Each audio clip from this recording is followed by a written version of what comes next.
The Sahara Desert. It's one of the most brutal, unforgiving places on Earth. A sea of sand stretching for thousands of miles. To most, it looks empty, a blank spot on the map where life just gives up. But what if I told you that's all a trick? What if this endless wasteland is actually a giant burial shroud, hiding something incredible? For centuries, explorers have returned with strange tales, stories of stone structures swallowed by dunes, whispers of a civilization so old, it predates the history we think we know. They say an empire once thrived here, a green and vibrant kingdom that has since vanished, erased by time and sand. It's a mystery that pulls you in, a puzzle on a continental scale just waiting to be solved. We think of the Sahara as eternal, a desert that has always been here, but that's a mistake. The clues are everywhere if you know where to look.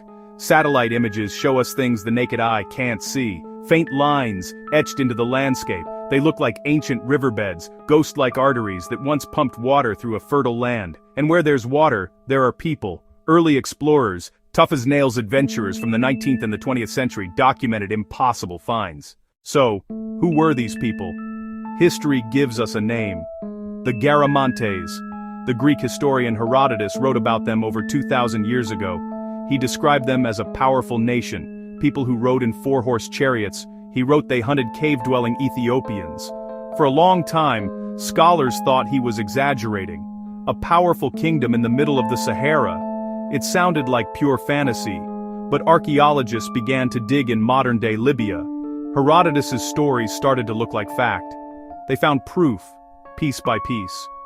The evidence points to a civilization far more advanced than anyone imagined. Archaeologists uncovered the ruins of their capital, Garama. It wasn't a simple settlement, it was a metropolis. It had temples, it had markets, it had workshops. They found more than a single city. Satellite surveys revealed over 100 fortified villages and many towns, all connected by ancient trade routes. These were not primitive people living in huts. The Garamantes were master engineers. They built a sophisticated underground irrigation system, a network of tunnels called fogaras. They tapped fossil water, farmed, and grew wealthy, controlling the first trans-Saharan trade routes. An empire that can build cities in the desert and control trade across a continent doesn't just vanish overnight. So what happened? How did a civilization that thrived for 1,000 years get wiped off the map? The answer isn't a single catastrophic event. It's a slow, creeping disaster that played out over centuries. The very thing that gave them life, the water, was also their undoing. The Garamantes were brilliant engineers. Their incredible irrigation system, the fogaras, was a double-edged sword. The water they tapped wasn't being replenished. It was fossil water, a finite resource from a greener age. Every gallon used to grow their crops, every gallon used to water their cities, was gone forever. For generations it worked, but as population grew, demand for water rose. They were mining their aquifer, and eventually wells ran dry. At the same time, the climate shifted. The Sahara slid from green savanna to ruthless desert. Rains stopped. The desert marched in. Imagine watching your world slowly die. Year by year, the desert closes in. Fields that fed your family turn to dust. Streams become cracked earth. Underground rivers shrink to a trickle. A crisis of unimaginable proportions. It likely led to famine, social unrest, conflict over dwindling resources. The powerful kingdom was now at the desert's mercy. Society began to fracture under strain. The end was not swift. A slow, painful decline. As agriculture collapsed, so did power. They lost control of lucrative trade routes. New groups with domesticated camels bypassed them. Garamantian cities, once bustling, emptied as people migrated for water. The desert finished the rest. The story of the Garamantes doesn't just live in archaeological trenches, it survives in the whispers of local legends. Nomadic peoples who still traverse the Sahara, like the Tuareg, have stories passed down through generations. They tell of ancient giants who built great stone cities and commanded the water beneath the sand. They speak of a time when the desert was green and of a curse that turned it to dust. For centuries, these were dismissed as folklore, campfire stories with no basis in reality. But now, as science uncovers the truth, these legends sound less like myths and more like faded memories. This is where the real expedition begins, at the intersection of legend and science. Historians and archaeologists are looking at these old stories in a new light. Could the giants describe the Garamantes' immense engineering? Could the curse be memory of dramatic climate change?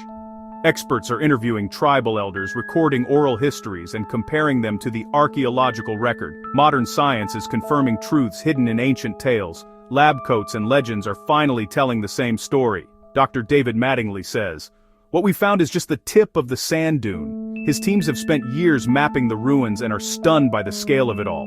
The Garamantes may rank with ancient Egypt in ingenuity and impact. Taming the Sahara for 1,000 years shows remarkable human adaptation, yet it's also a cautionary tale about collapse when environments change. The puzzle is far from complete, so many questions remain. We find buildings, but what about beliefs? What gods did they worship? Clues hide in rock art, fragmented inscriptions, and the design of their tombs, each a fragment of a forgotten voice. For centuries, the Sahara held its secrets tight. The sheer size and hostility of the desert made traditional archaeology nearly impossible. You could spend a lifetime searching and find nothing, but that's all changing. Today we have a new set of tools that allow us to see through the sand. We're in the age of digital exploration, and it's revolutionizing our search for the Garamantes. The game changer is satellite imagery. High-resolution photos from space reveal subtle ground variations invisible from the surface. Archaeologists can now spot the faint outlines of buried buildings, walls, and even entire towns from their computer screens. It gets even better. We're now using ground-penetrating radar and magnetometry. These are technologies that let us X-ray the Earth. Teams wheel these devices over the sand, sending back signals that map what lies beneath.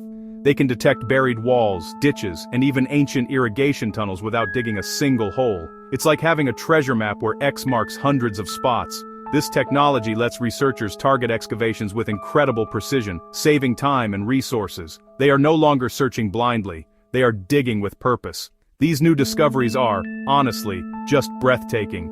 Using this technology, archaeologists have identified hundreds of previously unknown sites and mapped the full extent of Garama. They've traced Foggara tunnels for miles, a staggering engineering feat. It's a digital ghost of the empire emerging from the sand.